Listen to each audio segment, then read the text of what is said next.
Subscribe to our channel and press the bell icon to never miss an update. I think the sports industry in India is very mystified. You think that when you're working in an industry like the sports industry, you'll be chilling it with athletes, you'll be hanging out at the stadium, you'll be, spending your days with MS Dhoni and Virat Kohli. But that is really not the case, at least not in my role. There are various opportunities out there, but try and find out the right fit for you.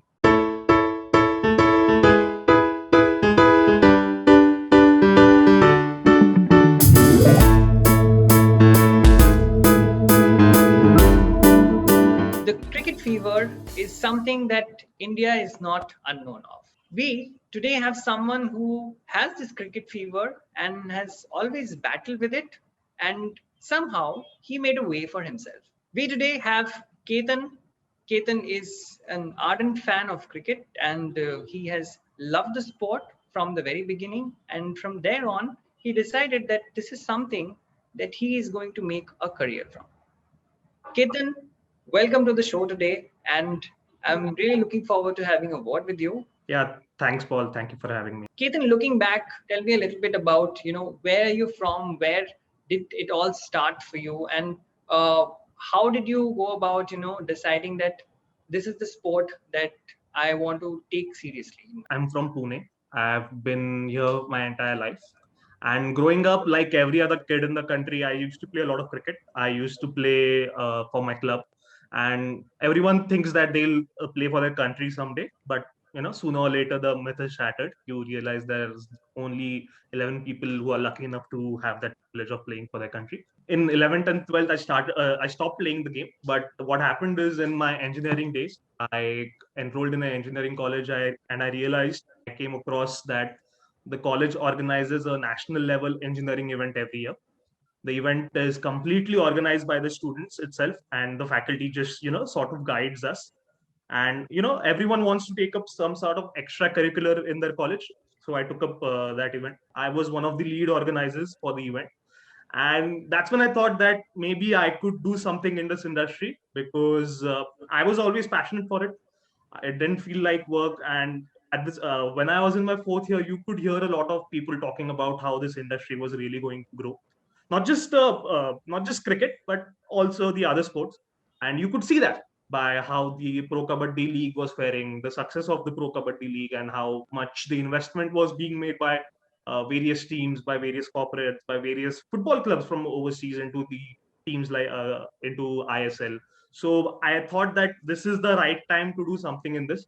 And by my fourth year, I decided that I want to give it a shot and see if it works out for me. Right. A lot of times what happens, Ketan, is you said that your parents have been, typical corporate people, Yeah, yeah. So this is what happens in Indian families when you mention that you want to do something related to sports or related to something that they have not seen growing in the past. They have inhibitions about it. Yeah. Did you also face something of that sort when you were growing up, when you were in your engineering days, where your parents would have said that, padhai pe dhyan do, it would take you to places? Touchwood, that wasn't the case for me. My parents have been thoroughly supportive of what I wanted to do, and they said, as long as you're having fun, as long as you think that this is the right thing for you to do, you should go ahead for it. And there were a bit of doubts, because no one in my family is from this background or is doing something in this industry. So that, talking to a few people who work in this industry, who are kind of experienced, 10, 12, 15 years of experience in the industry, help them to realize that this is something which is going to grow in the next few years in India. Ketan, tell us a little bit about the internship, the opportunities that Sporjo was giving up, and how did you come to know about it? Where did it all start? By March, I had more or less decided that I wanted to pursue a career in this, and I was sort of thinking on two lines: whether to get directly a job in the industry somewhere, or to do a post graduation in the sports management domain. And but March, COVID happened, and things were stuck. I was stuck at home, and that's when I came across this platform. And what immediately struck me about this platform is that it's sort of the middle path between taking a job directly and going for a post graduation directly. taking a graduate study, postgraduate for that matter, is a lot of investment. It's a lot of money, and I wasn't sure that I was ready to make that kind of commitment yet to this industry. So I think Sporjo was the perfect fit for me because it was the middle ground. Because they try to identify roles for you that you might be good at, and then they train you for those roles, and then they help you get those roles. Ketan, so that we can understand and our audiences can know it a little bit better, tell us the exact procedure. What happens when you actually apply for this program? What are the steps that you go through? The first step that happens when you apply for Sporjo is the Spore Core assessment. Where they have this assessment where they look at your passion level, they look at your knowledge of a particular domain that you've chosen before that the assessment takes place, and they also look at your personality.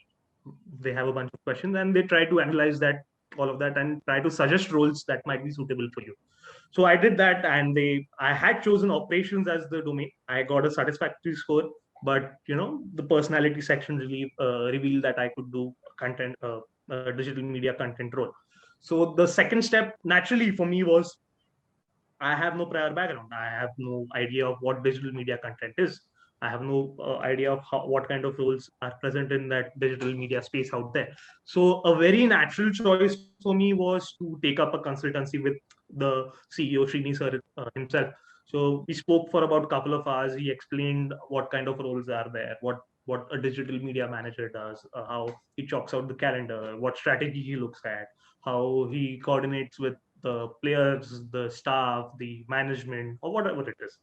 And I think that 2 hours of interaction with Srini sir sold me that this is something I should do. And again, the next logical step for me was to take up the Spore Prep platform, where they have content modules where they take you through what that space really is. So they'll tell you about what digital media means for the industry, how to leverage the power of digital media, what kind of various digital media platforms are out there, and what kind of content works for what kind of platform. Right.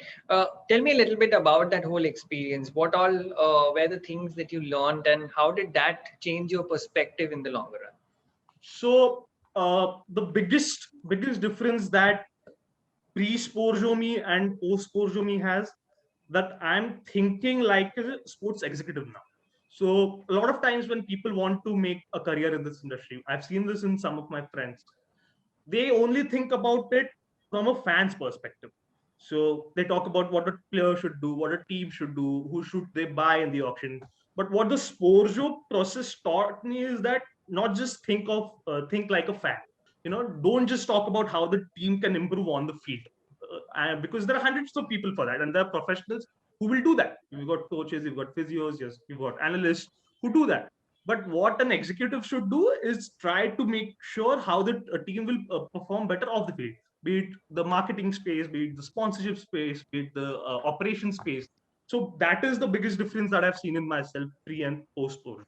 Tell me a little bit about the people who make sure that this learning happens to you at Sporjo, who can go ahead and then create a difference in the kind of workspaces that they're going to join. Yeah.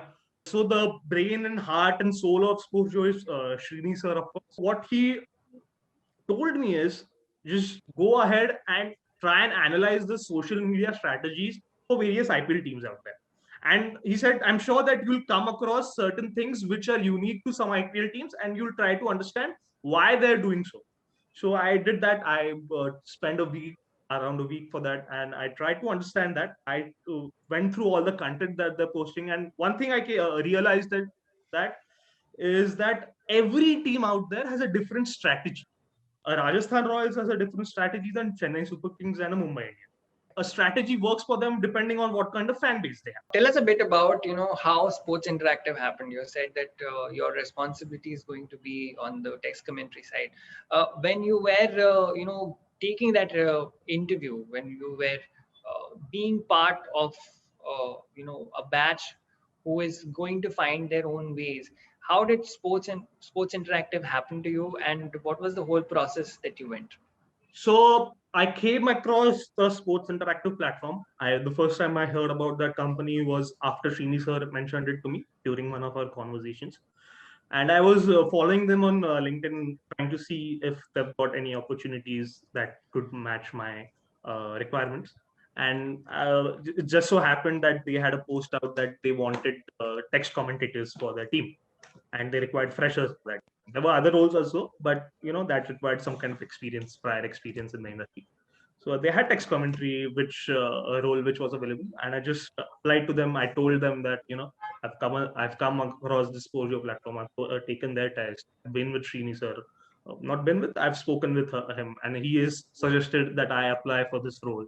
And that's when Sports Interactive the process started, and they had their interview rounds and HR rounds, and finally they offered me a job. Ketan, your message to a lot of individuals who are coming from different backgrounds, who don't think that they fit in their particular backgrounds that they're in right now, and they want to branch out. What do you want to tell them? So I think it's always good to follow your dreams, but do so with the right mindset, because I think the sports industry in India is very mystified. You think that when you're working in an industry like the sports industry, you'll be chilling it with athletes, you'll be hanging out at the stadium, you'll be spending your days with MS Dhoni and Virat Kohli. But that is really not the case, at least not in my role. There are various opportunities out there, but try and find out the right fit for you. I only used to think that the sports industry is only about operations, doing the on-ground operations or the team operations. And I used to think that digital media isn't really big in the industry, because I had no prior experience of digital media coming from an engineering background. So what it did, it's demystified a lot of things for me. It's put a lot of things in perspective for me. It's made me aware of a lot of roles. And I think if you know what kind of roles are in their industry, you can try and think that this might be a suitable role for me, or this is something I should focus on, or this is something I could have fun doing. Thank you very much, Ketan, for your time today, and it was nice talking to you. People who want to know more about Sporjo, they can look at the description below. There's a link. Thank you very much. Thanks a lot.